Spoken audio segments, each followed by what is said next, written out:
very excited to have Nechama Schusterman with us today. I have been listening to Nechama's podcast for the last few months.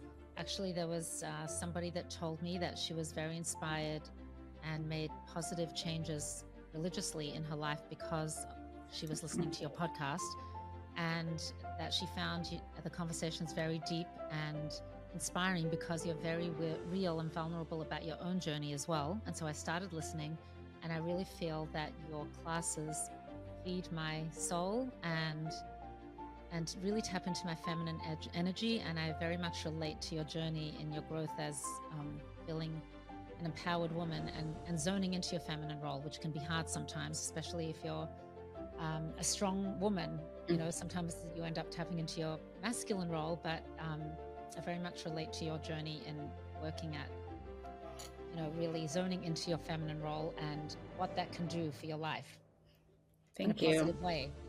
And we are going into Pesach, and I know you've got a very Geula mindset. How would you translate Geula?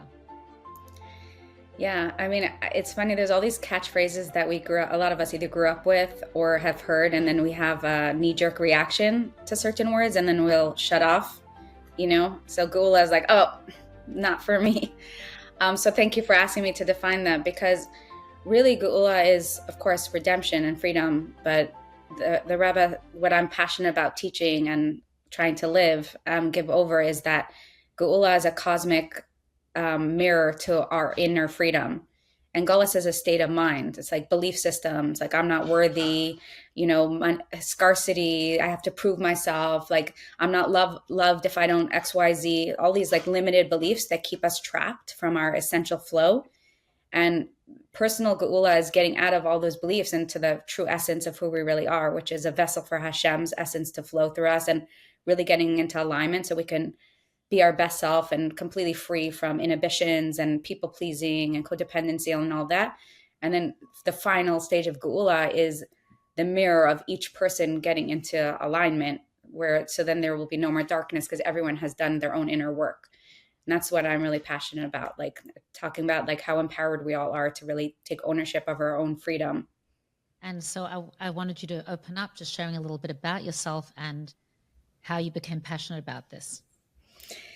Yeah, so like you said about strong women who tend to go masculine, that was definitely my story. Very disconnected from my inner world, from emotion sensitivity. I was terrified of being vulnerable and having any needs. It was my story growing up, the position that I was in the family, and I very much took on this role of like, I will hustle, I will make everyone's life easier, I will totally disconnect from myself, of course, subconsciously. And I was very cold inside, and so had to find external flow or external life force, and got really busy. And at 19 started Friendship Circle here where I live in North California. And by the time I got married, I was like really, my first baby was Friendship Circle, so I was like completely consumed with that. And through my early years of having babies and being a mom, like trying to juggle it all and thinking that I could, like going hours at work, continuing to work at night, like even when I was with my kids, thinking about work, and just thinking that I could have it all, that I, could hold it all together, until at a certain point I couldn't anymore. By my fifth baby, things started to get shaky, and different things happening in my life that were just like trying to pop all that, that bubble. And then I just emotionally just pretty much couldn't keep up anymore, and started a journey of healing. And I realized that externally I was okay because my life externally was holding me together. But as soon as externally things weren't working out, or my kids were getting a little older and having struggles, and then I realized like it started pinging inside my inner self, and I started feeling pain and realized that I was unsettled inside of myself. And so I started my journey of really finding myself. And of course, it's a lot more than that. But for the sake of this podcast, I started realizing how much I was carrying, how much I felt responsible for, how much I didn't believe that I could take up space and have needs. And it started around a little more than 8 years ago. So it was a big journey of more and more and more realizing like I need to let go more. And the more I let go, the more I realized the priorities started shifting. And I realized like, wow, I want to be feminine so that my husband can be masculine for me and that we can have a healthier dynamic. And I want to, see my kids more. And I want to, like, who am I really? And as that journey evolved, I was speaking to different people, and Hashem kept leading me to the Rebbe's Geula Sichas, which I never had any. I was not passionate about Mashiach or Geula. I never learned those Sichas. I can't say that I was even learning Sichas necessarily. Sorry, can you just define sichas? Because we have a diverse group of listeners from all Yes. walks of life. So just if you could share what Yes, a sure. sicha is. So the Lubavitcher Rebbe, when he was leading every week, he would share sometimes one talk, sometimes two talks based on the weekly Torah portion or the holiday that was coming up, and would give deep insight, deep insight on Kabbalah based on that parsha or that holiday. And then Chabad calls it sichas, which means talks. And so the year before the Rabbi passed away, he saw what was going to come, that all his followers and the world was not going to have him to lead the way anymore physically. And so he started really changing his tone and started speaking about, I did everything I can, now it's up to you. And he gave a whole talk a year of, based on the weekly Torah portion, how that connects to finding inner redemption and getting out of inhibitions or belief systems, or, feeling like worthless, or all of these, different darkness that many of us carry, and a path forward of how to get to redemption. That's like really a middle path. A lot of people get extreme where they use like spiritual bypass of like, let me get really busy, or Hashem's in charge, or it's all going to be good. Let me just think good, as a way to disconnect from the emotions, or get really dark and get really stuck and try to fix it and fix it and fix it. And the Rebbe really gave over this third path. And many people weren't learning these sichas, or only honed into like one idea from the sicha, so that they weren't very popular or weren't understood.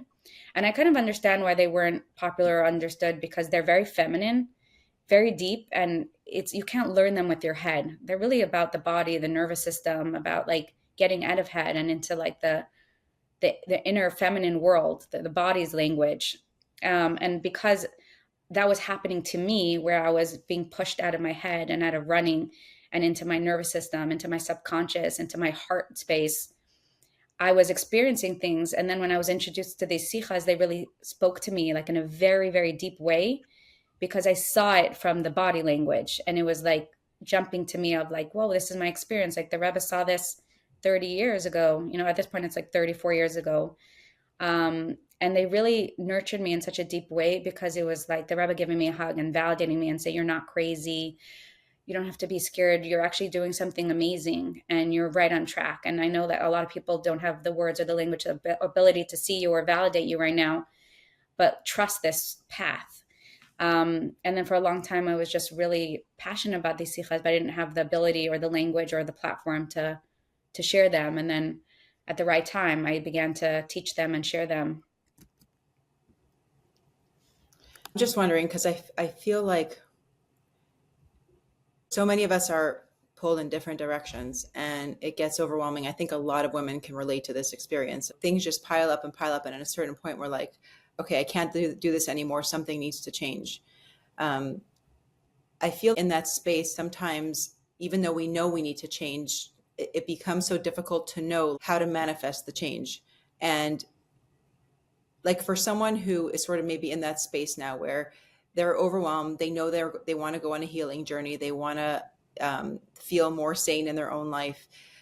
How does someone know if that it's not an ego-based change, where like it's another manifestation of the same underlying, like you mentioned, scarcity? Like how does someone know if it's like a real, true godly change, and not just like, okay, I'm on this healing journey, but I'm doing something that's really, it looks different on the surface, but it's not getting me to a place of true healing?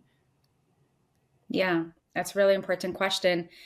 And it's really connected. I know one of the things we wanted to talk about today was about freedom and the concept that we're going into Pesach, and that it's through, that's through the woman that we were redeemed, right? I mean, this is like a from the Torah that we know is the merit of Miriam and the woman that were redeemed from Mitzrayim.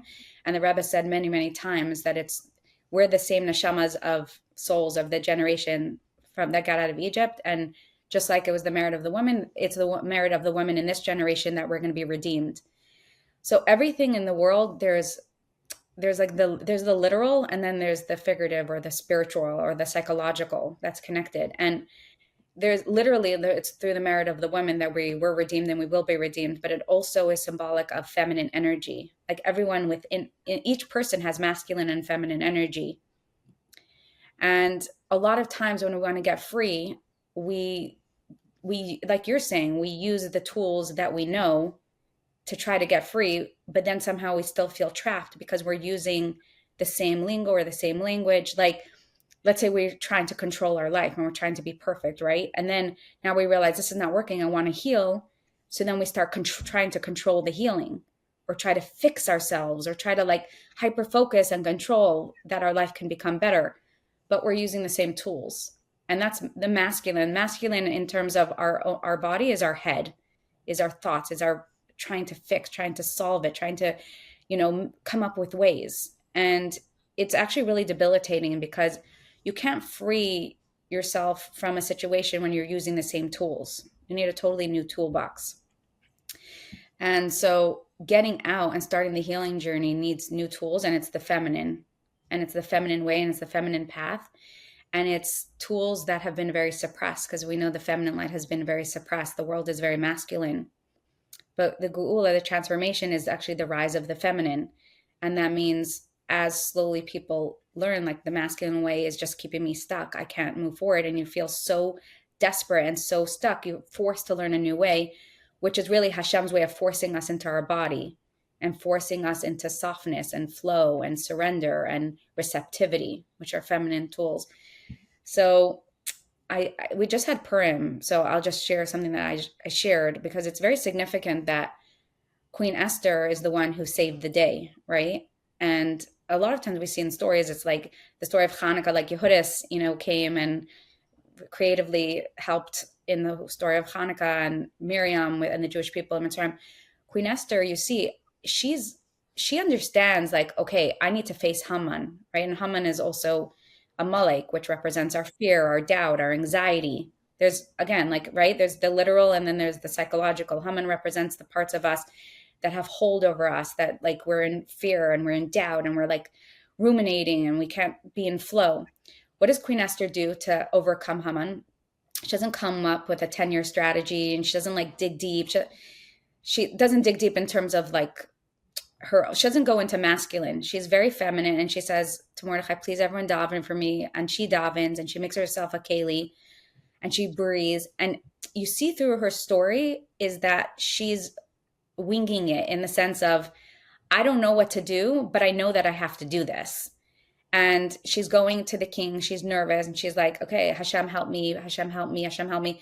And then she goes to King Achashverosh and she's with him and she's thinking, it's like this body, her feminine, her body is intuitively telling her, don't speak to the king now. It's not the right time.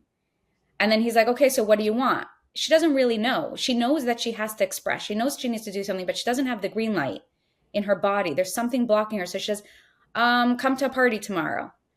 And it's like, Hashem, I'm doing my part. I don't know what to do.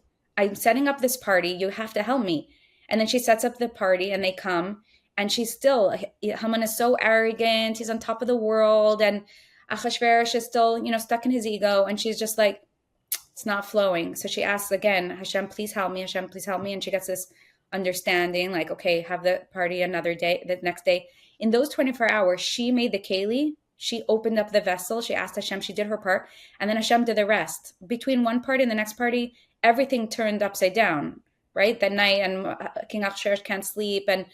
And he finds out that he didn't reward Mordechai. And then Haman comes and he starts doubting Haman. And Haman has to bring Mordechai and the horse. By the time the next party comes within only 24 hours, Esther is like, wow, Hashem did it. Like, it's so clear. Haman comes so humiliated, so lost and feel broken. And King Achashverosh is like doubting Haman and starting to like be unsure of him. And she's like, okay, green light. So it's very significant because these stories are not just like, okay, now let's get dressed up and because it was an amazing miracle. These stories are to teach us about, oh, we got free then from Haman. How do we get free from our own Haman now? Like these are literally deep metaphors for our own psychological journeys of getting to freedom. And that means like Hashem is in the present. If we want to really feel held and feel like we're moving forward, we can't be thinking about, well, I can't make this step because how's it going to impact in 10 years from now? We don't know 10 years from now.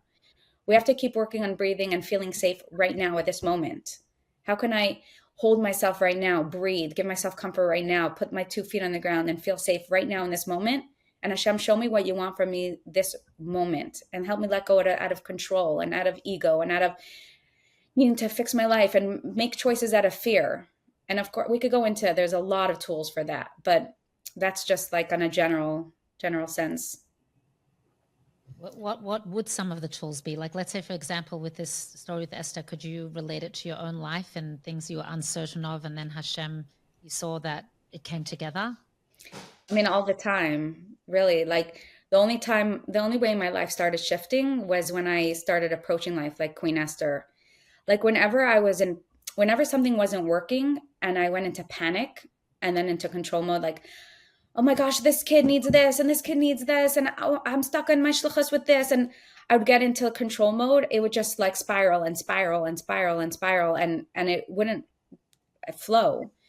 And then when, I'll give an example, let's say with one of my children, I'm not like actually feeling one particular example. I'm just giving like general something that's coming up. Let's say, for example, if one of my children, like I'm having a struggle with them or they're struggling, I learned to breathe and say, Hashem, you gave me this neshama. This is my child.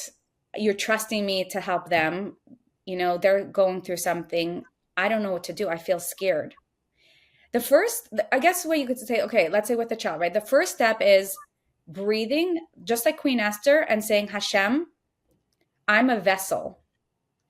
I am not you. I'm a vessel. And this child you gave me in my care, and I feel scared, and I can't do it without you. I can't figure this out. The moment that we surrender that and we breathe in that vulnerability, there's already like 50% more freedom, because there's that relief of like, I can't figure it out. It's so much for me. Somehow we're so scared to get vulnerable and even express that because there's a belief system in our ego that if we admit that we can't, then we'll be stuck. But it's actually the opposite. It's thinking that we can do it alone and we have the answers. It keeps us stuck because we cannot do it without Hashem. We're not actually designed to control our life. We're designed to be vessels to receive Hashem, to be the feminine. Hashem has our whole life figured out for us, and he made us as vessels. The reason why we suffer so much is because we forgot that we're vessels. We think that we have to control and manifest our life, and so we suffer so much. So the moment that we say, I can't do this alone, I'm scared, I need help, is already the beginning of the redemption. And then that's why we give half a shekel and not a whole one, because we're the vessel, but we have to remember that Hashem is the one that actually does it for us. Exactly. Beautiful. Which is this week's parsha. Exactly. Yeah. So, and then from there, once you're vulnerable and you say, I can't do it, you're already also like a little bit more out of your head and in your body. Then comes facing the pain, facing the fear. Like Queen Esther was like, Hashem, I need your help. I need your help. Then she had to face Achashverosh. She had to go in and face the fear of King Achashverosh being angry at her. So once we're vulnerable, then we could say, I can't figure it out, but I'm scared. And then where do I feel the fear? Where do I feel the panic? Like the king, facing the king, facing not the Hashem king, like the scary king, like the scary part of me. And like, oh, I feel tightness in my chest. I feel like I'm never going to have this ability to connect to my daughter in a healthy way. Or I feel scared that she'll never, be okay because she's struggling or whatever. And then where do you feel it in your body? Where do you feel that the harshness? And a lot of times we feel things in our chest, our shoulders. So many people have chronic body pain, and so many people don't know that our body is actually constantly communicating to us when something's off. When we're carrying something, when we're carrying stress or carrying the burden, a lot of times we get migraines or back pains or chest pain or panic, or like our shoulders hurt. And it's really our body saying something's not okay. You're carrying too much. You're carrying too much. But then in our modern day society, it's just like pop pills or just make it about the physical, but it's really all energy. So then once you start going into your body and what are you feeling, it's like connected to memories or to beliefs. Like maybe when I'm in my chest, I feel like that my daughter is reminding me of, she's making me feel so helpless, let's say as a mother, like I can't figure it out. And then if I could go into my chest and say like, where's this memory? Why is my chest feeling so tight? It's always connected to a belief or a memory. And it's like, oh, when I was a kid, I felt so helpless. And I felt like my childhood home was so chaotic and everything was so overwhelming. And I wanted a better life, but I couldn't fix it. And I felt so helpless and I felt so overwhelmed. And it's like, oh, that's the root. That's the trigger. That's what's going on. And then from there, then you could start the redemption, the transformation, which is the feminine. The feminine is the mother, the comfort, right? A feminine way of working with, let's say, your child who's struggling. If you have a kid who came home and she's in a bad mood and she's crying, the masculine way is like, what happened? Okay, fix it. Okay, I'm going to speak to the teacher. It shouldn't happen anymore. Like, fix it, or giving the child advice. The feminine way is, come here, let me give you a hug. I'm so sorry that you had a hard day. I want to hold you until you feel all better. So once we access like that belief of like, I feel so overwhelmed, or I feel so helpless, or I feel like I can't figure it out, and we could see our inner child that feels that way, that has always felt that way, then we could wrap our inner child like through imagery and through sensation. Like, let me give you a hug. What did you need then? What did you need to feel safe? What did you need to feel secure? How can I hold you right now? And the more we nurture, we go down to the root, the core of these triggers and these emotions, and rewire ourselves by giving ourselves right now, right here and now, no matter what age we are, what we needed then. Our system has a transformation, and it's retroactive healing, and it releases. And then what happens is there's this ripple effect of openings and miracles, like Queen Esther, where all of a sudden there was a big turnaround of Mordechai and Haman, and like it made no sense. But once we do that work, Hashem's like, oh, and why is this so important? Because now this belief that was choking me and taking up all the space in my chest, now I just released it. And I say, oh, little girl, I'm so sorry. You really shouldn't have had to hold that all. Like, I'll hold you. You can relax. Now this part in my chest that was taking up space, all these rocks could release. And now Hashem's like, oh, thank you. Now you made more space for light, for love, for flow. So I just made my body into a vessel for more light and more love. And now more Hashem could come through, more wonders, more miracles, more flow. And that's the truth with everything, every trigger, every block, every obstacle, whether it's with money or shalom bias or children or joy or delight or anything. Instead of outside in, it's inside out. It's Hashem wants us to have everything. But if it's not coming, it's because there's a belief, there's a blockage that's blocking the flow. And when, like I'm saying, in that moment, though, it's hard to know how much to let go and feel the overwhelmed. You know what I mean? Because you need to access the tool to make the change. Right. I think what you're saying, Rivkah, is how do we accept, but also know what our, let's say, hishtadlus, right? Like what's our role in creating the change? So for example, let's say somebody wants to be more financially successful, and they're not getting there. It's like, okay, I part of me needs to accept that this is what Hashem wants for me. I should also maybe explore where it's coming from, right? Maybe I had a childhood wound where we weren't able to make ends meet. And so I want to be able to know that I can always have an abundance of money if I need it. And then, but with that acceptance, like, how do I know, like, how much to accept, and then what I still need to do to continue, like, putting in an effort to make the changes. Yeah. If that makes sense. Yeah. So that's great. First of all, there's a belief that we say like, okay, this is what Hashem wants of me, and I'll just surrender. Like, okay, Hashem wants me to chas v'shalom be poor, or Hashem wants me to struggle. Like, that is part of like the gullus mentality. Like, where I hear like someone, I talk about abundance and I talk about freedom and flow, and then someone will say, well, my husband says like we need to be like the Chassidim of the older time, where they were like so happy to just like sleep on straw and live in a hut, because it was like life is just temporary, like forget it. We don't need the physical.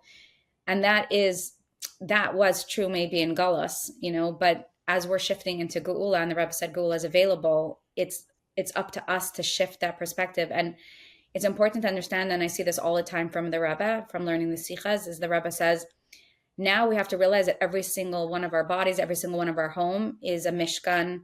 Every single person's a Kohen. Like what Hashem wants now is to delight us and for us to be his queen and for us to receive abundance. And he wants everyone to be rich and everyone to be in flow and everyone to have abundance of love and everything we desire. So the more we change that belief and say, no, Hashem doesn't want me to suffer.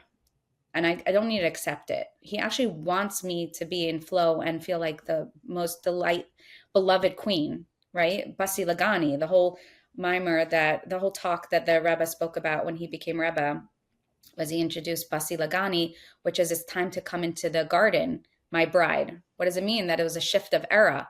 That now no longer is it about suffering and about staying away from the physical and all about only spirituality. It's time to come to the garden and to realize that we're beloved and we're the bride and Hashem wants to bestow us with everything. So now it's like, okay, so then if I'm struggling with financially or I'm struggling with something and it's not flowing, then what is my part?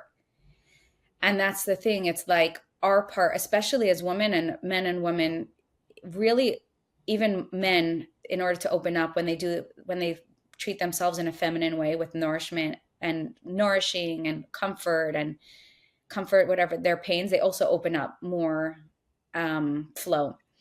But for sure, what it means to make a vessel now, like we have to also change our perspective. We're in a different era now. So what we used to think making a vessel is like, give more tzedakah, do another mitzvah, help someone out. And then I'll be a good, deserving, daughter of Hashem. And then Hashem will want to bless me because I'm proving myself. But that's conditional. That's where it's like, I'm only loved and I'm only going to get blessings and good things in my life if I prove myself. And that's not a marriage with Hashem. And the Rebbe said now the marriage is available. So it's more like, where do I have blocks in my body that's not allowing Hashem to flow? Because the same way when you get engaged, the chassan, the groom, doesn't live yet with you. At least that's how we do it from communities. And then when we get married, they move in, and now you need to make space for them in your apartment.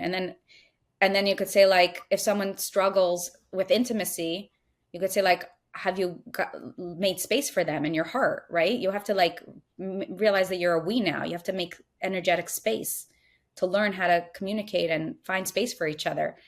So before we didn't have space for Hashem. We were all blocked up with our own stress and our own control and our own blockages and belief systems. And so the only way to make a vessel was external. Like, I'll be a good girl and then I'll prove myself. But now the Rebbe says it's time to make space for Hashem in your body because it's about the marriage. And the more you empty out garbage, which we talked about, and make space for flow, then Hashem could come more in. And then it's like Hashem is expressing through you. Hashem is delighting through you. Hashem has desires through you. And then it manifests more and more and more.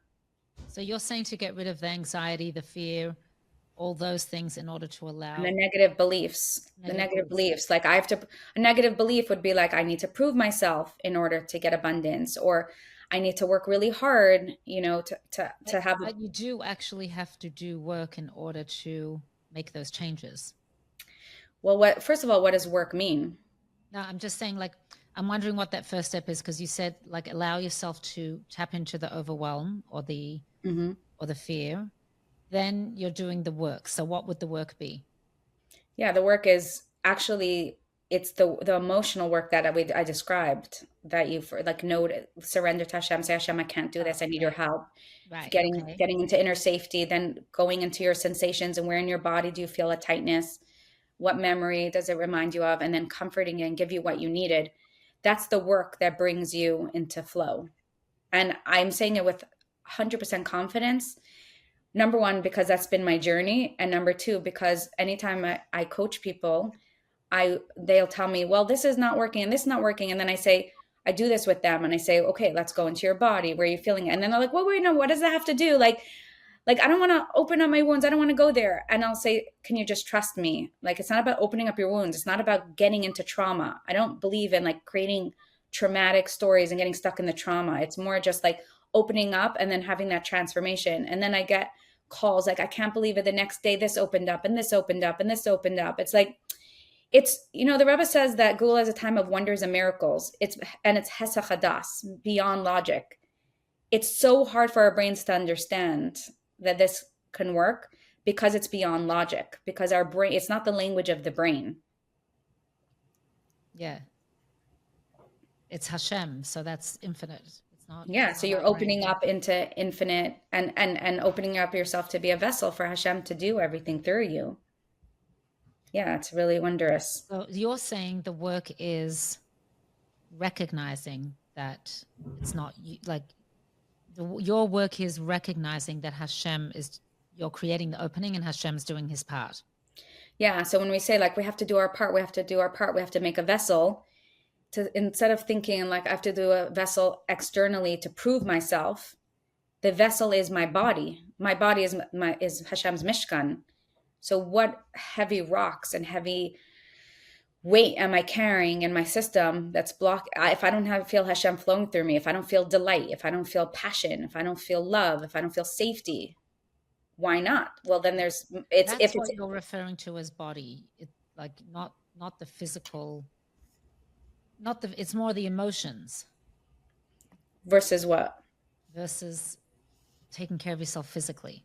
And but body. Also we have to take care of our body physically. Also, it's both. Meaning like if we don't sleep well and if we don't eat well and if we don't like do things that keep our body regulated, like going into nature or taking good care of ourselves, our system is not feeling safe and it's not feeling in flow. So it's harder to do the work. Right. Like one of the things, it's like, you know, our bodies are Mishkan. So the way we eat, the way we sleep, the way we drink, the way the things we listen to, the things we read, the choices that we make every day. If we're sitting by a computer 24/7 all day and going to sleep late and eating junk food and not taking good care of ourselves, it's like almost impossible to do this work because our system is so out of bounds and irregulated. It's all one and the same. It's really part of the same thing. It's like shifting our relationship around how we take care of ourselves is actually the most loving thing we can do and most godly, holy thing.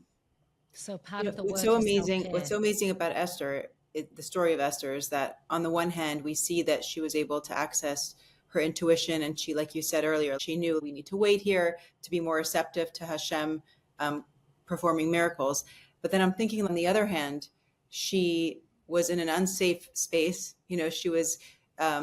This wasn't a marriage that she necessarily wanted. There's, you know what I mean? Like it wasn't. Hashem wants us to be joyful. Hashem wants us to be happy. Yet you see Esther doing so much of the opposite of that. Obviously, she was a tzaddikus, so she saw beyond herself. But it's like interesting. You know, you can like find different aspects of the story that that are good and maybe not so good for depending on how a person relates to it. But I just wonder how do you see that decision that she made to marry Achashverosh, and obviously to save her people, but also to sacrifice herself for the sake of, you know, the Jewish people. Yeah, I mean, that was very unfortunate and a huge self-sacrifice. That it was literal self-sacrifice in every single way, giving up her ability to be with the Jewish community. And most commentaries say that she was married to Mordechai, so her ability she couldn't live with Mordechai anymore, right? And living with a man that she did not love and did not choose. I don't see that as parallel in our life, because I don't believe that that's what Hashem wants from 99.9 of us. Hashem wants us to feel loved and cherished and be with a man that loves us and adores us. But I don't know if you were alluding to this, but that's what I kind of heard. So tell me if I'm in the wrong. But like there are some times, even in marriages, that people will feel maybe stuck or unsafe, or that they have to self-sacrifice their true identity. Like with Esther, she had to hide who she really was in order to be safe with Achashverosh. So there is many relationships where women will say, well, if I show my true self, if I'm too vulnerable, or if I'm too sensitive, or if I'm too spiritual, or if I express myself too much and my husband doesn't get it, then he'll get angry. So I have to just people please, or I have to hold all the space for him and hide myself.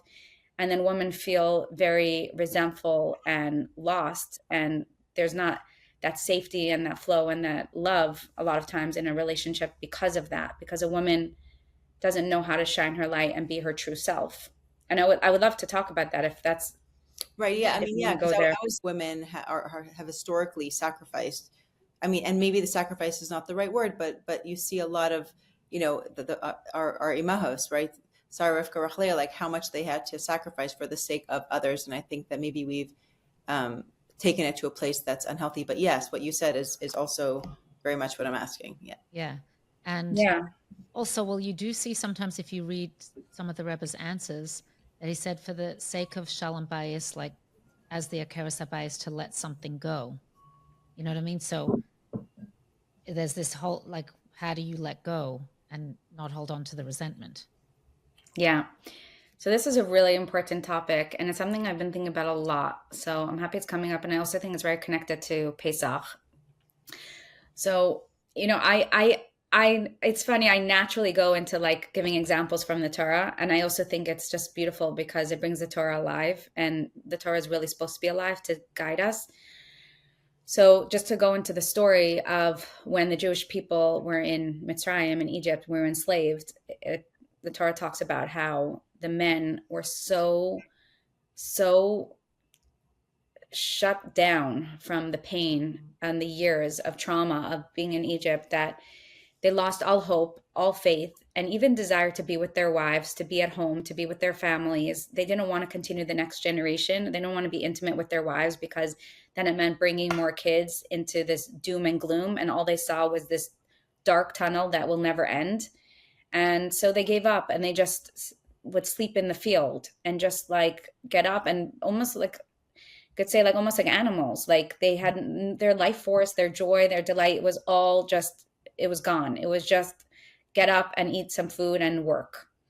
And the women were still more in a state of freedom somehow, miraculously, because the feminine light, if a woman is tapped into her feminine light is very transformational. It's actually higher. It's more connected to Hashem's essence, and it's more connected to the infinite knowing. It's like it's Bina, it's intuition. It's like this, like, even though it feels like it's stuck and logically it makes no sense, intuitively, I feel that I'm going to be okay. That's a femininity. So the woman, even though logically it didn't make sense, but they were able to tap into their feminine knowing, their bodies knowing that they're going to be okay. While the men only had access to the logic. Logically, if you're here this long, it's just getting worse. We're going to be stuck. So the woman didn't go to the men and control them and like try to be mashpia over them and say like, what's wrong with you? Don't you trust Hashem? Why you give up? Come home. You have to trust. You have to continue on to the next generation. They also didn't whine and complain and say, poor us, you're abandoning us, leaving us. They used like Bina Yasera, right? Like this feminine wisdom and this beautiful feminine approach. And they would go with the copper mirrors, and they would go next to their husbands in the field and look and beautify themselves, and then put this mirror in front of them and their husband and say, remember us? Remember how much we love each other? Like, do you remember what we have together? And then through that act of softly just bringing the mirror, it melted the husbands and got them for a moment out of their head, out of their fear, out of their like total black and gloom and doom. And it was this softening of like, oh, I love my wife. And then they were able to seduce their husbands back at home and continue on the next generation. I just pause there to say in yesterday's Hayom Yom, it says the Alter Rebbe said the offering of the sanctuary included gold, silver, and copper, but nothing sparkled except for the mirrors presented by the women. For these mirrors were fashioned, the wash basin and its base. These were the last of the sanctuary articles to be made, but they were used at the start of every sanctuary service. For their beginning is implanted in their end. Beautiful. Yeah. Wow. That's how you And know. it's also last week's Parsha, and it's going to be brought up again in like these Parshas because it's talking about the Mishkan. I will add to that, it's very symbolic because in the Mishkan, it has like, of course, all the offerings and the sacrifices and the Keteris and everything that we do, the menorah. But in the courtyard was the kier, which is the wash basin made out of these mirrors that was outside. And before they did the service, they had to wash their hands with the kier, wash their hands and feet before they go in. And I feel like that's very symbolic of this whole theme that we're talking about. It's like a lot of times we want to get into action. We want to do our service. We want to make a mishkan for our home or for the world. But first you have to wash your hands. First you have to get into surrender. First you have to remember Hashem's in charge. Get into your femininity, get into being a vessel, getting out of the way. Then you could go inside and do the service. Otherwise, who are you working for? You're working for yourself, for your ego. That's not building a mishkan. That's building your own reputation, your own name, your own image. But in order to build a mishkan, you first have to stop and pause. And am I really here for the right cause? Am I remembering that I'm just a vessel? So anyways, this is so important because a lot of women feel really stuck. Yeah. And they feel like they have to self-sacrifice themselves in order for shalom bayis. But what happens is that it keeps both the woman and the man stuck in galus, and it's not going to bring intimacy, because really the transformation, the way Hashem is designed, is that the woman is the center. She's the queen, malchus. It's really all about her light, like Shabbos, and the man supports the feminine light and does everything so that the woman can shine and provide for her and support her and protect her. The same way, over years, like people were like in that masculine, like work, work, work, work. And then it was like, keep Shabbos. And they're like, how can I keep Shabbos? How am I going to make money? How can I be successful? I can't keep Shabbos. So I'm going to ignore Shabbos and not honor Shabbos so that I can, I'll suppress that so I could be successful. But of course, those who were willing to keep Shabbos, so they were blessed. It's the same thing, because Shabbos, it looks like, oh, it's a waste of time. It's slowing me down. Like, I don't have time for it. But no, Shabbos doesn't slow you down. It rejuvenates you and gives you new light and new flow to take on the next week so much brighter, so much more, with so much more light. So it's the same thing. The women are Shabbos, and the world needs to invert with the rise of the feminine, where the women understand that it's their voice, it's their self-expression, it's their desires, it's their vulnerability, it's their emotions, it's their light and their inner knowing and their inner emunah and their song and their dance and their creativity that is the pulse of life. It's why we're here. It's literally the whole point of life. And the men are here to help the women really be in a state of flow so that we can be in our light, and then we have all the external things taken care of, because we can't do both. We can't be in this light and in this flow and in this really holding space for all this body and heart energy and also be hustling and be in our head. And so Hashem designed that there's masculine and feminine. And the way it works, and I'll just explain, is that it's very, very hard for women to get free, because there's so much like, well, my husband will get angry at me, or he'll abandon me, or it's going to rock the boat, or I won't have shalom bayis. But actually, the way to get free and to rise the feminine voice and to shift the world into where it needs to be, it has to come through the woman. The woman can't wait for, when my husband helps me feel more safe, or when he allows, or when he's that's it. Because this, again, remember, it's through the woman that we get redeemed. The men are not going to redeem us. We have to redeem ourselves. And then we'll talk about how, of course. But through us redeeming ourselves, our light, our self-expression, our vulnerability, our truth, our needs, our desires, that's what ends up shifting the men to be able to have to rise up to that, make the shift, see our light. And that's how the world heals. And I want to give an example to this, because it's very relatable and it helps people understand. Not to say that men are compared to anti-Semites, but it's just, there's a mirror. I'm not saying that at all. I'm saying, and I want to make sure that I'm not saying that, because in the world now, a lot of people like make fun of men or put men down, and I'm totally against that. Like, thank God for men. We need them. We each have light, and we need to support each other.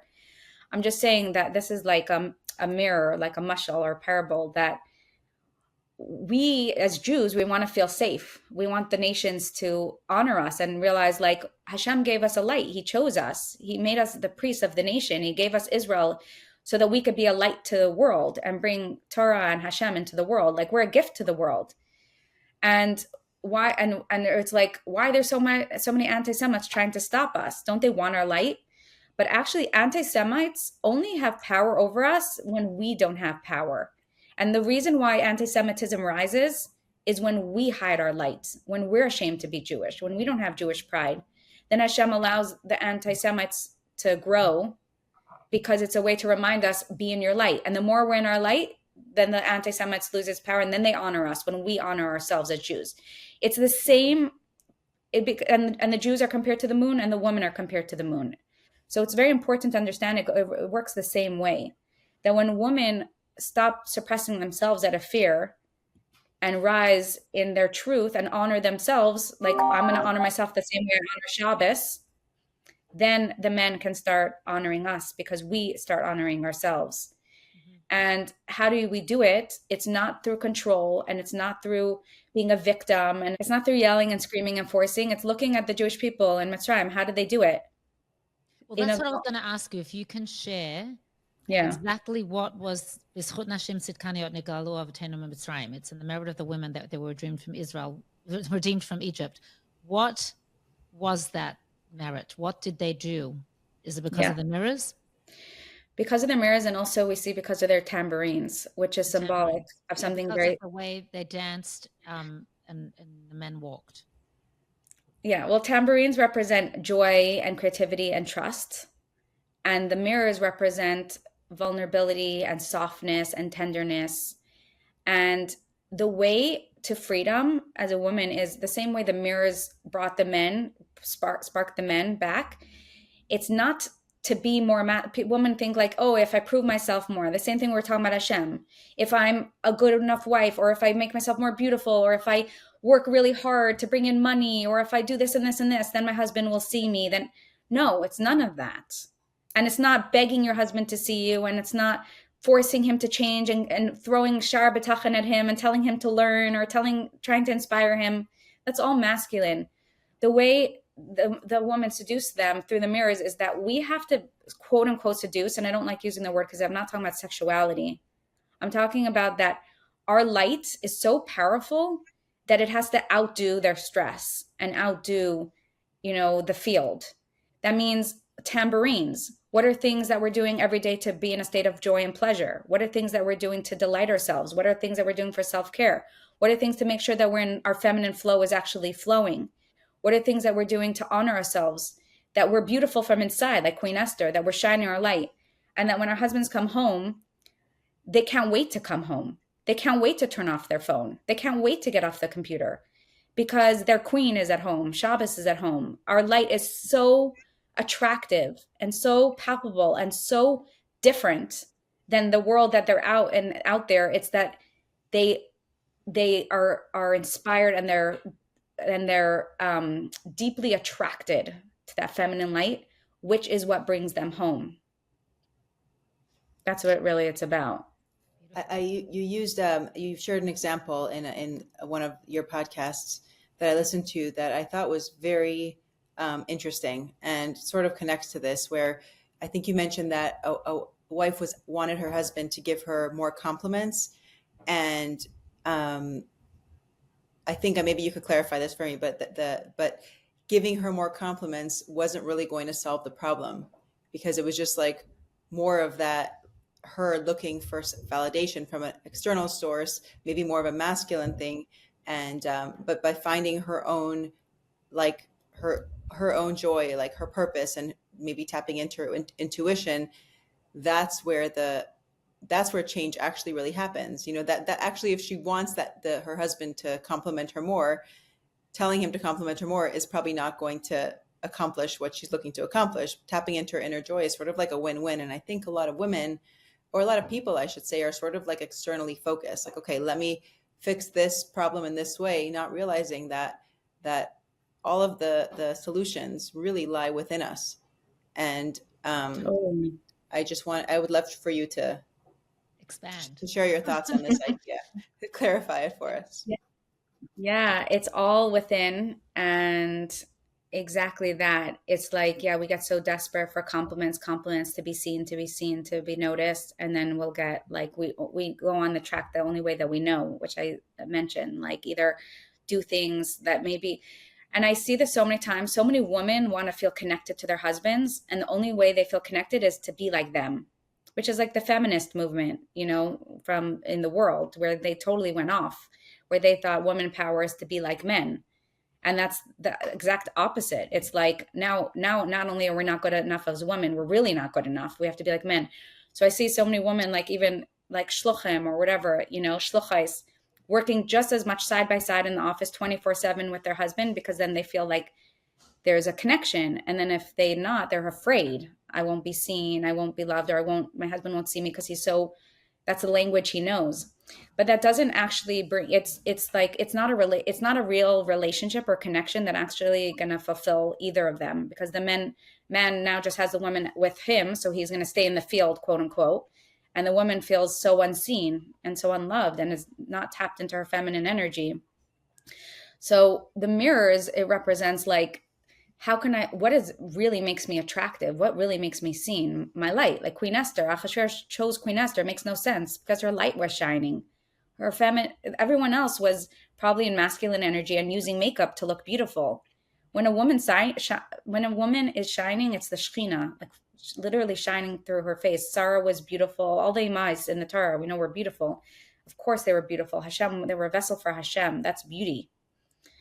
And so a woman has to, and of course, like, we don't have so much time, but really, like, we could go into this for at least another 5 hours. But a lot of women think also, like, financially, that they take on the burden. Like, oh, if financially we're struggling, then I have to be equal to my husband. Otherwise, that's selfish.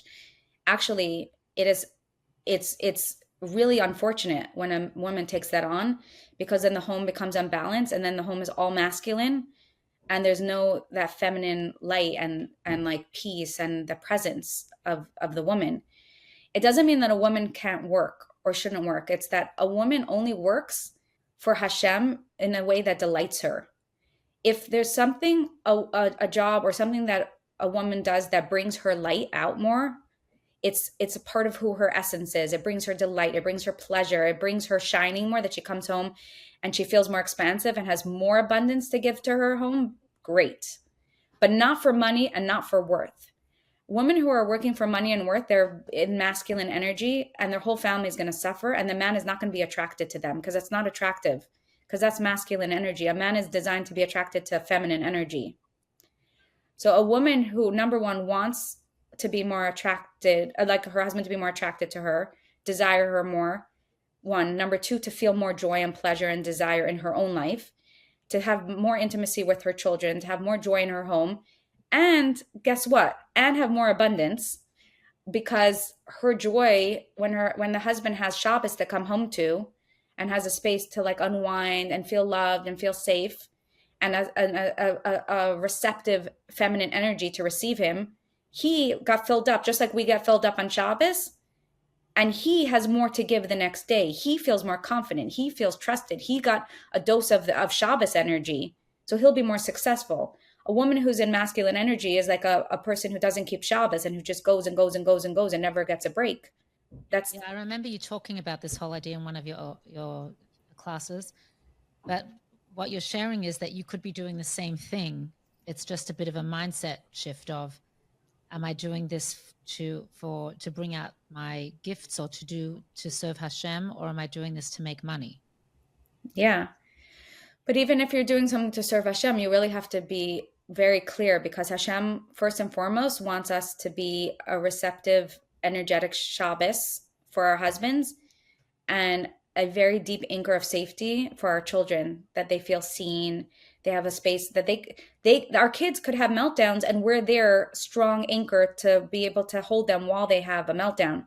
If any woman is working to the point that they can't handle their children's meltdowns or their children's imperfections or struggles, or their husband's need to like download and come home and be received, then the woman is working too much, because that's first what Hashem wants from us, because nobody can replace that. Nobody. Only the woman can do that in her home. And we see in the Beis Hamikdash, the Kohanim had the most prestigious job. No one looked at the Kohanim and said, "Oh my gosh, lucky us, we get to work in the field." And the Kohanim, poor them, they have to literally clean out the Beis Hamikdash and clean out the animals, and so degrading. No, the Kohanim are up there. It's the same thing in Yiddishkeit. The women are the Kohanim of their home. They're the ones who light the menorah, who bring the light, who bring the flow, who take care of the energy to bring Hashem into the home. If no one can replace that. So that has to come first. And women have to be honest and say, have I gone too far? Do I come home from work and I have no energy for my kids or my husband, and I'm annoyed at them that they need me? Well, of course they need you. They do need you, and they're supposed to need you. And you have to be filling yourself up that when they need you, you're available for them and you feel delight in being there for them. Was this a journey for you? Huge journey. I'm speaking totally from my heart and from my journey. Huge journey. That's why I'm so passionate about it. And I want to say that my marriage definitely struggled when I was in that place, and each of my kids, different things, anxiety, and I could have diagnosed all of my kids. And as I started healing, I started seeing huge shifts. My kids calming down, my kids feeling more safe in themselves, communicating better, feeling more loved. It was that's the thing. People can stay in that path and then struggle because their marriage is not working so well and their kids are struggling and there's so many external things, and then try to fix everyone externally. And it's not like it brings you anything better, because it's so heavy when your family's struggling. This path not only brings you to freedom, it actually frees your entire family. And what would a mother do to free their kids, for their kids to feel whole and loved and nourished and confident and being able to shine their light? I mean, what was the shift that you made that took you from your kids feeling anxiety to your family feeling nurtured?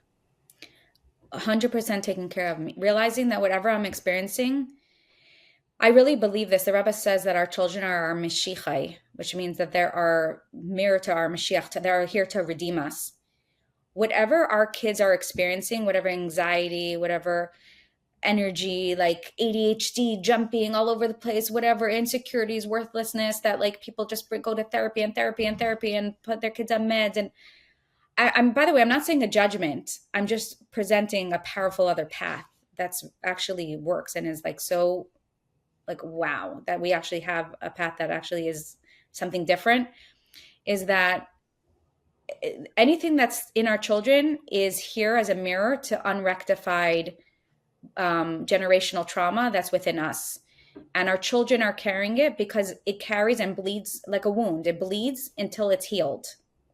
A wound will bleed, and you could keep putting band-aids and band-aids and band-aids, but until you clean out the pus and clean it out and give it what it really needs, it will bleed. So generationally, things bleed. People will say, "Oh, depression has been all the way in my family. It's just whatever. It's just in our genes," or anxiety is just in our genes, or this. No, it's just that it gets passed down. And when we look at our kids and we say, "What is it that this anxiety or this struggle or this thing? What is it bringing up in me? What is it reminding of? And how can I work on this for myself and rectify this in myself?" It frees them. They don't have to carry that anymore. And I know it could sound wild and crazy, but it is wild and crazy. This is geula work. It's unbelievable. Right. I feel like it's very hard, let's say, for someone who you have a dual income house, husband, wife, both working, because the husband doesn't have a job that's good enough. That's maybe making enough money for them to cover all of their expenses. I think in the Jewish world, there's probably a lot of people who experience this. And so the woman comes in to supplement the income, and then she's stressed and overwhelmed because now it's the work and the kids, and she doesn't like her job. And it's kind of mm-hmm. But letting go of it means that they potentially might not be able to make ends meet. It's it's a tough place to be.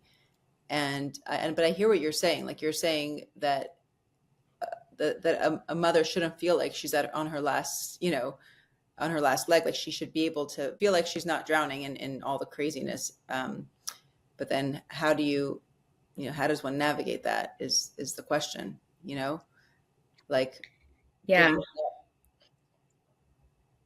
Yeah, I mean, the first thing is that you know, you have to first work on those beliefs, and then you can start implementing it. So if you believe, and that's where Amalek is doubt and fear. Amalek is always trying to block us. Amalek comes just as we get out of the Yam Suf.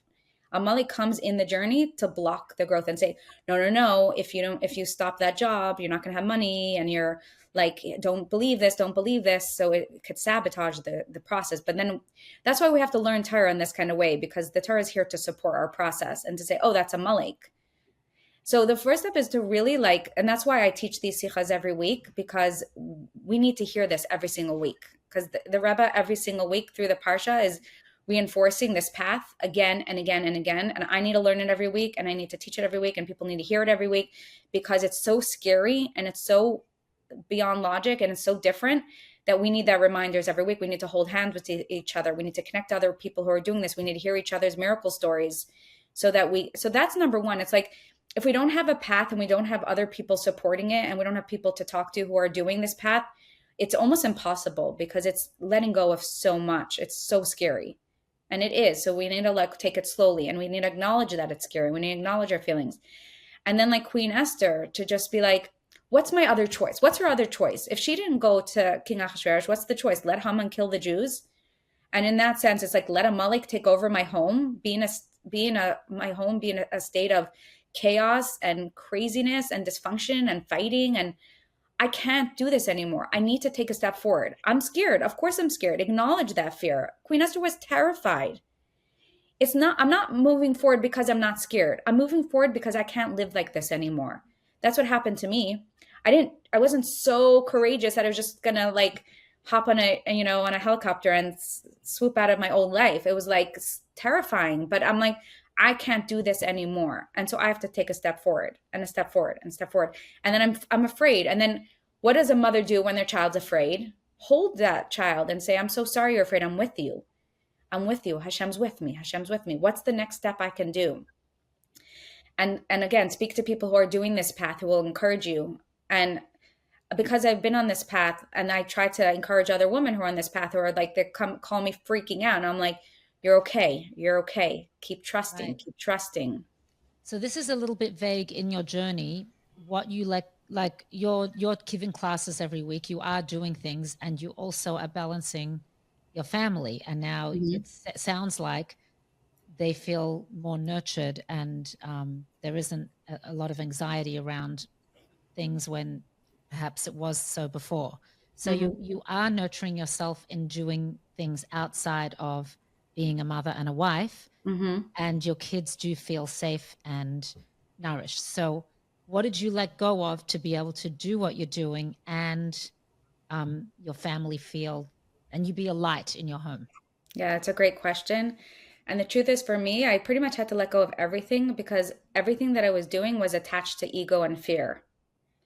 And it's very hard to switch from something that you have an attachment with and then just tell yourself, no, do with love, do it with Hashem. So I pulled away and pulled away and pulled away and stopped going to the office, and really was like, I need to have a foundation and know and feel loved, that I'm lovable and feel worthy for myself before I can do other things, because my worth is attached to external, and I'm going to keep running for it. And I had to work really, really hard for a few years to let go and to say, I'm worthy, I'm loved. And I don't feel worthy, I don't feel loved. Oh, why don't I feel worthy and loved? Which part of me doesn't feel worthy and loved? And nurture myself until I had a foundation of my own worthiness. And from that space, then desire started blossoming. And I was like, wow, I really have a desire to teach these sichas once a week. And in my community, I'm on shluchas, and I had to let go a lot of the hustling, and I have to do Hebrew school, and I have to do this, and I have to do this, and I have to do everything with my husband. I have to be involved in everything. And I was like, I can't. And then from that space, it was also like we went through COVID, and a lot of things fell apart, and it looked like it was over. Like a lot of things were very scary, but from that place, everything rebloomed. And now my husband's on board with me, and everything we do for our shluchas is out of desire and out of flow. And we don't do things that neither of us want to do or have a desire for. And whatever we do we need help for this? Which one of us are stronger? Or like, maybe we can do it in a simpler way, or how do we want to do this? And I'll tell you that what's amazing, I see it in our shluchas, it's growing so much from this space, because the same way I was saying that men want to come home and have Shabbos energy, the people who come to a Chabad house, they want Shabbos energy. They want to feel that your Chabad house is different than the world, than their business, than their home. If they're going to come and you're like Pinterest perfect and magazine perfect and hustling and stressed out and fighting with your husband and producing a Purim program, and it's all external, yes, it's beautiful that they heard the Megillah, but they're not picking up a Mishkan energy. The more people, I'll say for me, the more I let go and saying like, which programs feel aligned. Like, I love teaching. So I do 3 classes a week, and I have a thriving classes here, Baruch Hashem, because it's very authentic and it's very like feminine, and the women get to speak, and they say it's like spiritual therapy, because I also connect everything to psychology, and it's really successful, thank God, because it's really me and it's really my passion, and I look forward to it. It doesn't drain me. It livens me, and it gives me so much vitality. And things that are hard for me, I either get help or I don't do, and every day is balance. Every day I do self-care. I go to yoga. I do with my friend yoga 3 times a week. And I live in California. I go to nature at least a few times a week without my phone, and like walk in the trees and breathe and go to sleep early and eat healthy. And like, it's balance also. It's balance. Like, I don't work. Now you're working, doing things that you love. But like Eda was saying earlier about Esther, even though like I want to move on to Pesach, and we have, but she did something that was hard. Do you know what I'm saying? It wasn't something that she loved. Maybe she loved it because she knew it was in line with Hashem's will and she was going to save the Jewish people, but it wasn't. Sometimes don't you feel we have to do things that are hard that we don't necessarily love? The work that I'm describing is so hard. It is so hard. It is so scary. That to me is what Esther did. Esther wasn't hustling. She wasn't running the kingdom. She faced, she faced her fears. It's also, I feel like, about impact. Like, I feel like what you're saying, and this is resonating with me also, is that, and I think a lot of shluchim and shluchais might really benefit from hearing what you just said. And we have a lot of listeners who are on shluchas, because there's very much this feeling of like, I'm doing the Rebbe's work. I have to just be doing more. And if I'm not, I feel guilty. But the truth is, sometimes, even though on the surface, it might look like we're doing objectively less, we're making a far greater impact because of what we're doing. It's like you're saying, these classes that you're giving have such a great impact that if you're measuring that against being like crazy booked all day, like back to back, doing a bunch of different things, that might not be, or that isn't, I should say, a better option than understanding how valuable your time is and using it to nurture your soul, so that when, like, it's like you said, Shabbos, if you're looking for a perfect, picture perfect Shabbos, that's not, it might be objectively like, okay, I spend so much time on this, but that's not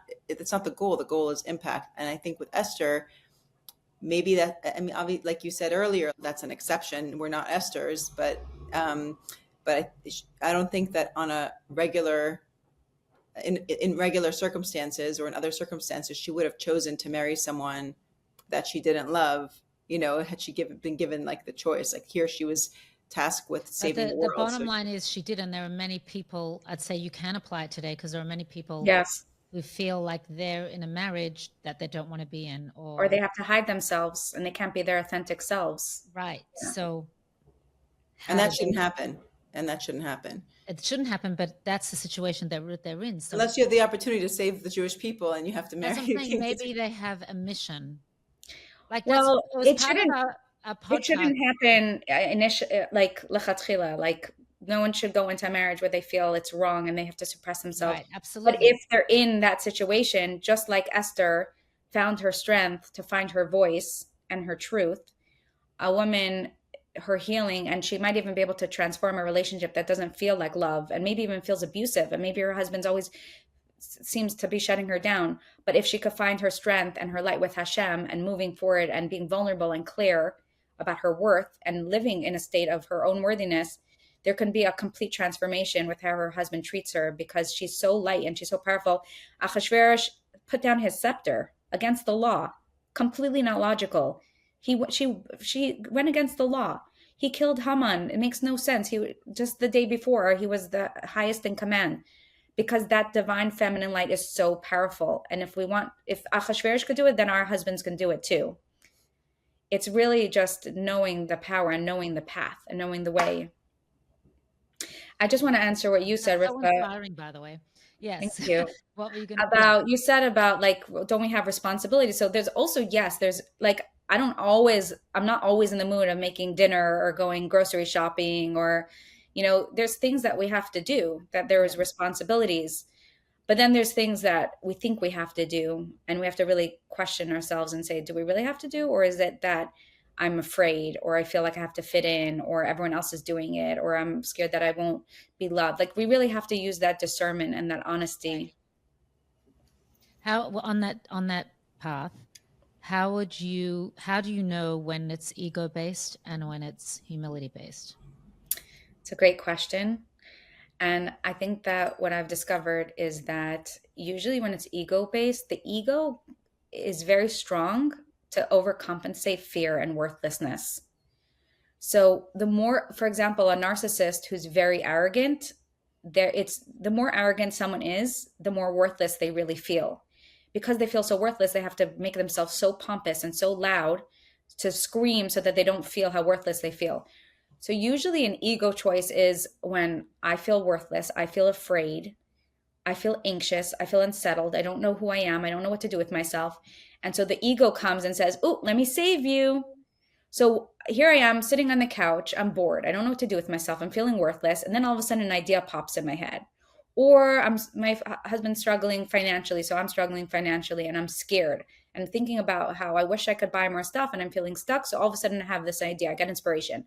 When the inspiration comes from fear and from lack, and you're trying to control the feeling by having a solution, that's ego. Because I have a lack, I have to control it, I have to make it happen. That's not Hashem, that's ego. The space of like channeling Hashem is, I'm taking really good care of myself, I'm feeling whole, I'm nurturing my feelings of worthlessness and reminding myself how much Hashem loves me, I'm taking care of my heart, I'm feeling good, I'm feeling whole. I'm like bubbling over with desire and pleasure and light. And all of a sudden I feel this spark in my soul of like, oh my gosh, I'm feeling like so much joy. I would love to spread it. And I would love to like, bring a group of women together tonight and share because I'm feeling so inspired. That's spark. That's Hashem saying, I'm sparking you. I have desire and you're the channel that it needs to come through. Totally different. And by the way, when it comes through in that way, if you do this event, you feel so good afterwards.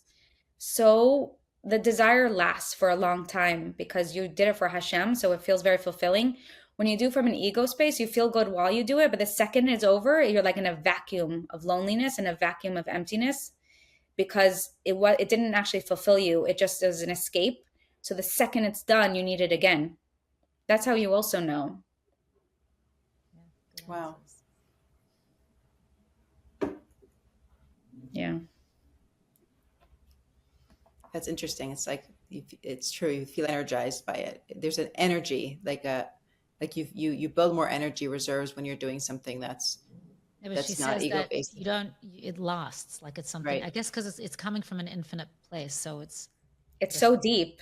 It's so profound. Like when Hashem's flowing through you, you could do one thing and it could keep you filled all week. Cause it's like, so like, wow, this is why I'm here. Hashem is using me. Like we're all searching for that feeling of like, I want to know why I'm here. I want Hashem to use me. I want to be in a state of abundance. And when you could tap into that and trust it, wow. And then you're feeling like you're used and you're like out of the way and Hashem's expressing through you or doing something through you. Like it's so deep that you actually need a lot of time to like ground it and like hold that power. It's like so profound, so humbling, so deep. How do you hold the power? I actually have to ground a lot. Like I don't listen to anything and I'm not on any social media and barely on WhatsApp. Because there can be a lot of distractions from that feeling. Well, first of all, a lot of distractions actually numb us and pull us away from the work of tuning in, noticing our feelings and opening up our vessel for Hashem. And also so I want to be available for my inner experiences so that I could keep doing the work of clearing it out, so I could be a vessel for Hashem. And when I am being used for Hashem, it's such powerful light that I really need to like come back into my body and like feel my feet, like, because I want to be present for the here and now. I want to be present for my family. So, and the more I ground and the more I don't search for the high, but I actually want the power, but in a very grounded way, the more Hashem can use me, because he says, oh, I don't want to overwhelm your vessel. Oh, I see you're doing a good job grounding and like turning off your phone and going to sleep early and having good boundaries, and you're not desperate for validation outside of you. So now I'm just going to keep pouring you with more success and more bracha and more flow and more people, because you have more vessels for it, because I see you're knowing how to take good care of your vessel. So that actually also is what brings more bracha.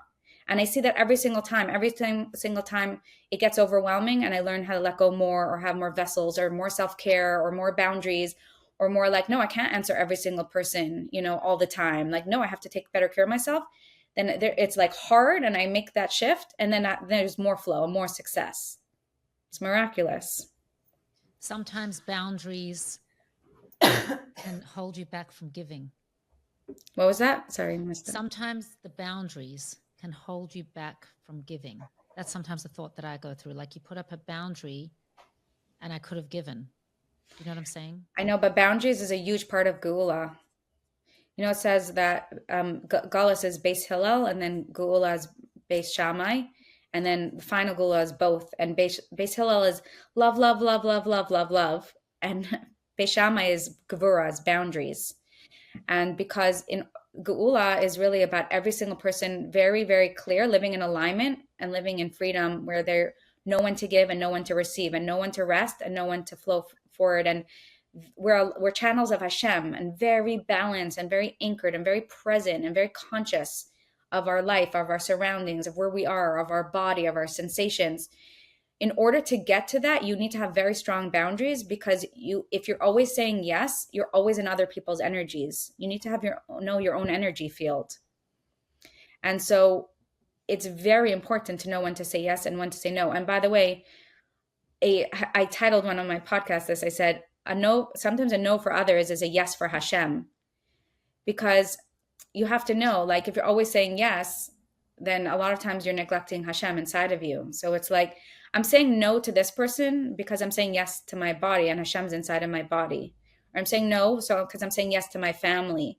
A no always comes with a yes, and you have to ask yourself, like, I guess you have to ask yourself, is this selfish of me, or is this something good for my family? Right. But a lot of people don't know their threshold of selfish. And I strongly, firmly believe, and based on everything that I see from Geula and from the Rebbe Sichas and also from my own life, that it is selfish if your body feels very tired, or it's feeling it's at capacity, or you're feeling dizzy or a little bit disassociated, a little foggy. You're not going to have energy for your husband or for your kids, or that is selfish, because you and your children come first. And you have to know that threshold. And a lot of people don't know that threshold because we've never lived in alignment. We've only known disassociated, frazzled, disconnected. It's almost like that's been the safe space. I'm talking from experience. I was totally disassociated. I thought that was normal. Like, to really, really live where you feel your body and you are totally aware of like the birds chirping and the air around you is like tons of work. But that's like where reality starts. Like, that's where reality really is. And that's where the pleasure and feeling Hashem is. It's right here, right now. So it's a yes to Hashem when your body's saying no, and I can't anymore. And your brain is telling you yes. Your brain is your ego. Your body is Hashem, is Hashem's essence. If the brain's the ego, why does it start with the brain and then goes to the heart? Yeah. So I do. Why does it start with the ego?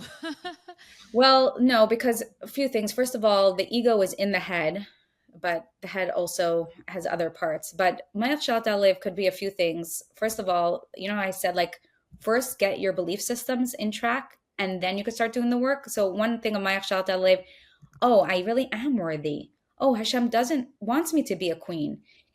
Oh, I'm learning these sichas, and the Rebbe is saying, I don't have to hustle. I don't have to prove. I'm unconditionally worthy. Hashem wants to delight me. So the more you filter that in your brain and you think those thoughts, then you could put it into action. Then your body could start believing it. So you could believe it first in your head, and then, but also another thing, shalit doesn't only mean like the brain over the head. It could be support. Another translation can be support. And just like the man, the husband supports the feminine, the brain supports the body. And just like the woman really is the first light, she expresses her desire, she takes up all that space, and then the husband doesn't suppress it and doesn't operate him first. He says, what does my wife need? Now I know a direction because my wife is expressing a desire. Now I want to implement it. And the men used to suppress women and still do sometimes. And they say, oh, I'm going to keep you quiet. I'm going to rule this home. I'm going to do whatever I want. The brain has been suppressing the body. The husband has been suppressing the feminine. And the healing is the same thing, masculine and feminine, husband and wife, brain and body. A real mayach shalat al alev is the brain is out of the way and says, like, darling, to the body, like, what do you want? What are you feeling? What do you need? What are your desires? And then the brain is the executive functioning skills. The body just has a desire. It doesn't know how to go on the computer and search things and look up and make schedules. That's where the brain comes in. And the brain says, oh, you have this desire?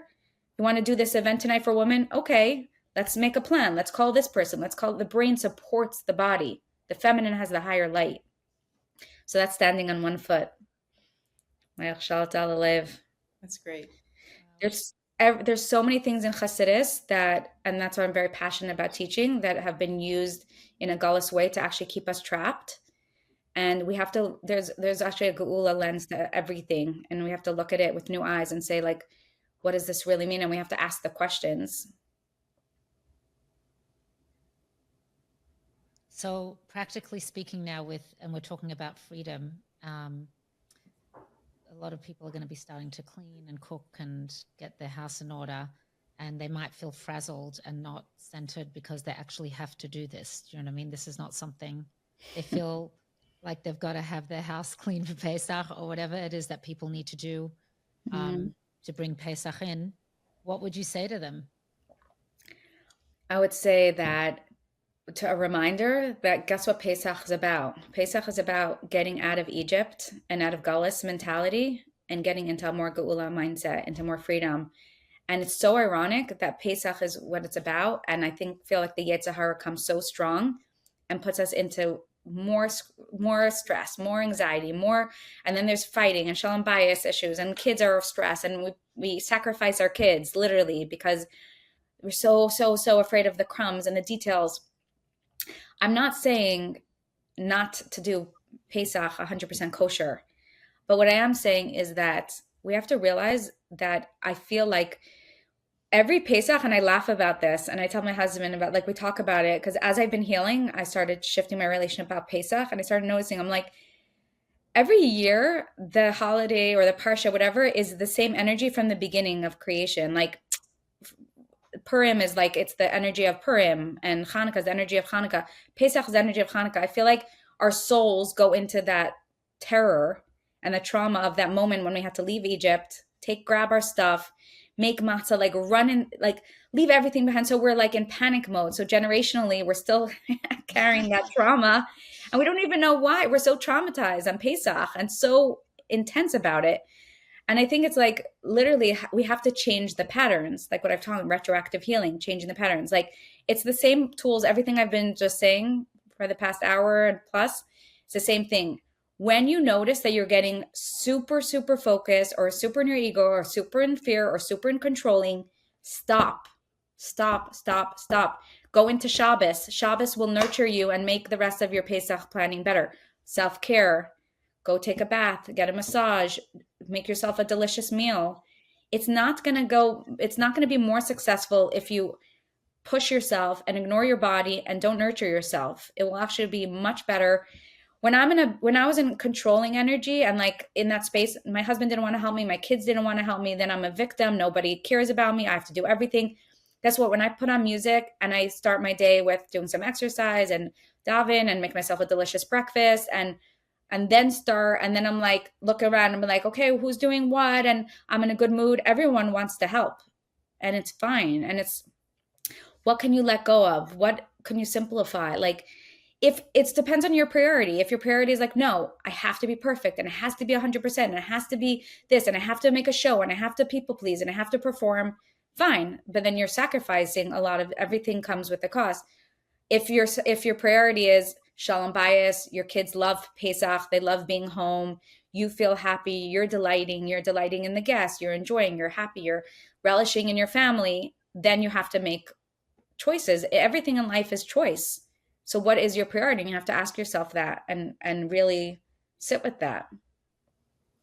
I'm like listening, and I feel like it's such a refreshing thing to hear. It's almost like you could choose lose or win-win. Lose being I'm stressed out, I'm adding to the burden of my load, I'm frazzled, I'm yelling at everyone, I'm a perfectionist, and then things really probably won't work out the way I want them to. Or take care of myself, let go of things that, are not in my control, try to start my day with some music and maybe even a bath if I can, instead of starting my day stressed out with my to-do list. And then I'll probably have a beautiful Pesach. And I feel like it just requires a little more self-awareness, even for me, to be able to actually recognize that it's true. I mean, we're like almost self-imposing this like very difficult and stressful experience that can be unnecessary. So I really appreciate that. Definitely. And I keep trying to remind myself of that. Because we do end up doing things that we don't have to do. We start spring cleaning and just added stress, a lot of added unnecessary stress. Doesn't have to be perfect. Right. And spring cleaning could be in the summer. It doesn't have to be before Pesach. If you want to, and you have the time and it works out, great. But it really, really doesn't have, or get more cleaning help or take more nourishing. I'll say like, my da'ani, in English we say, thank you, Hashem. My da'ani, it's my da first and then ani. The first thing we wake up in the morning is surrender. My da is like surrender, thanks, gratitude, humility, and then ani, I. We could say my da'ani 100 times a day if we need, like just as a reminder, like my da and then ani. First surrender, first let Hashem in, first breathe, first remember that I'm taken care of. Hashem already has a plan. Then ani, then what do I want to do?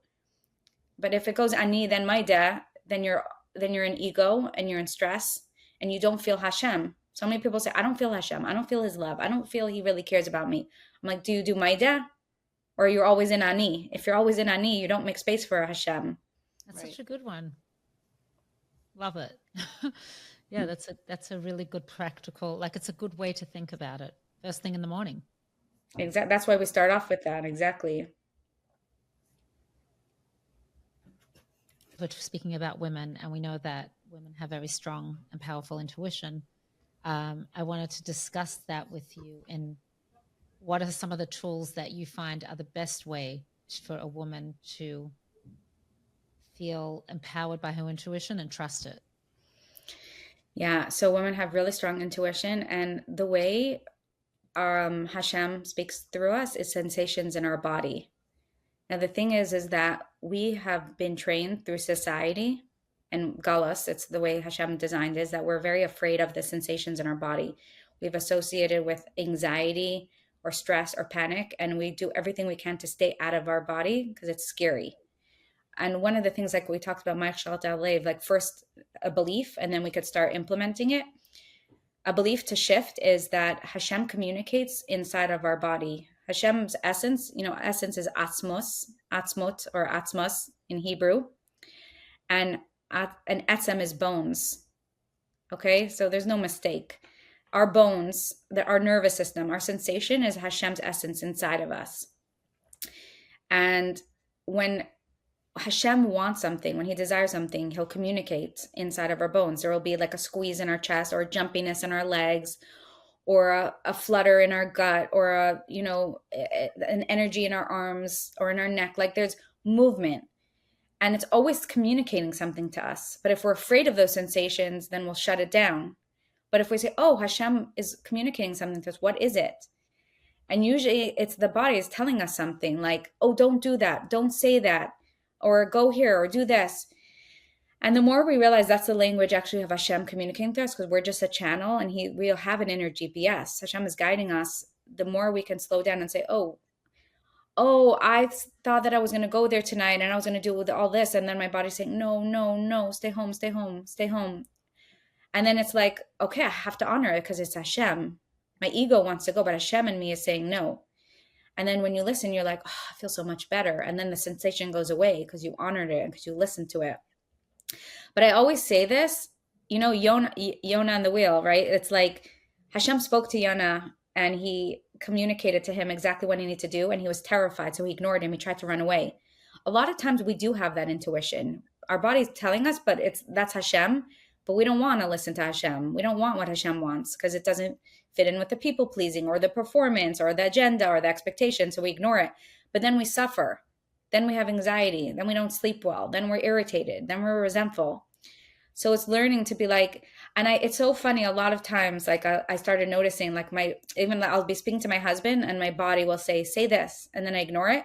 And then he'll be like, I wish you would have said that. Like that would have made me feel so good. And I'm like, oh my gosh, Hashem told me that. I ignored it. Or like sometimes I'll have an event and my body's saying, don't go, don't go. And I'm like, they're expecting me. I have to go. See, this is how I learn. We learn through trial and error.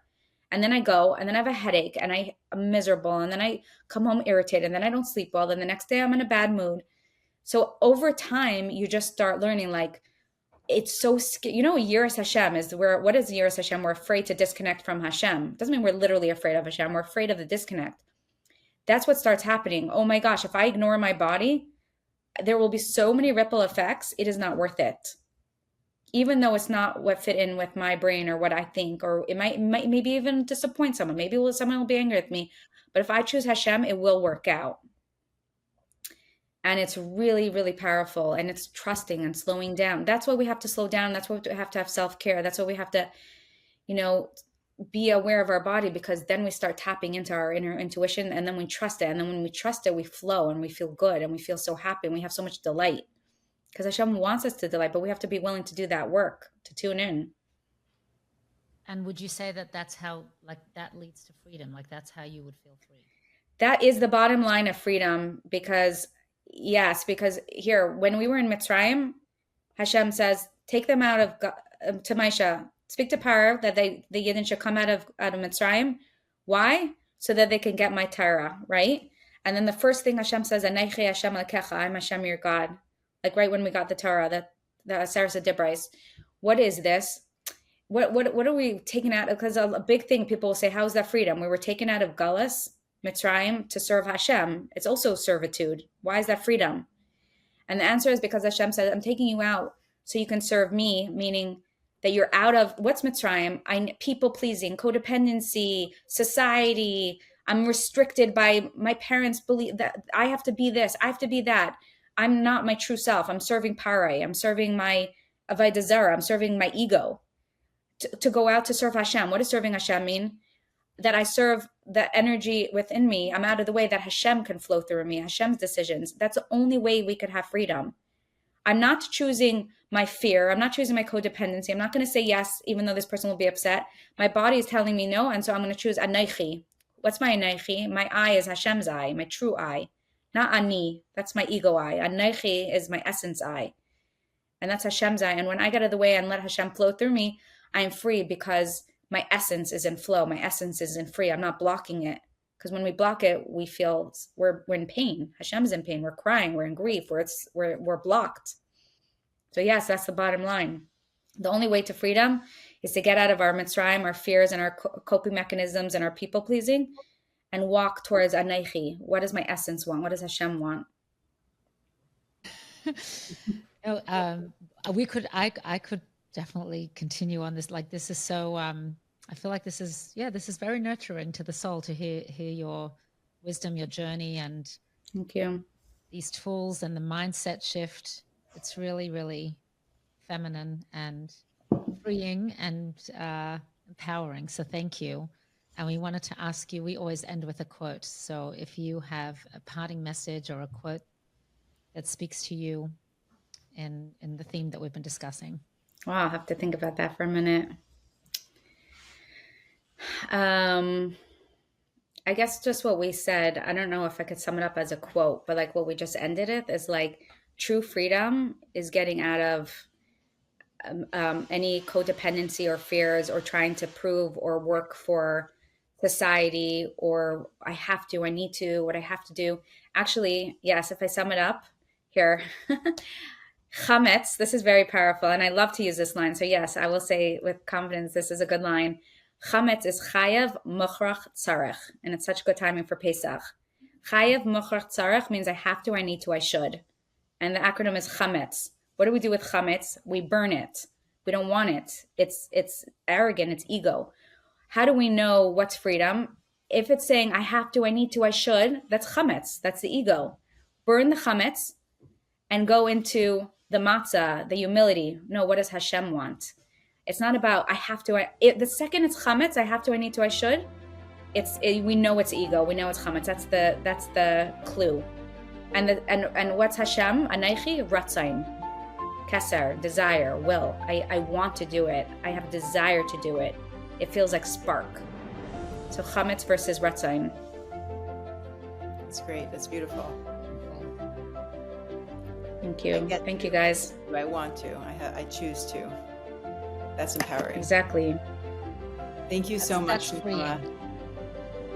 Yeah. This was very enlightening and Thank you, very guys. insightful, and we look forward to sharing you with all of our listeners. And looking forward to hearing your next class too.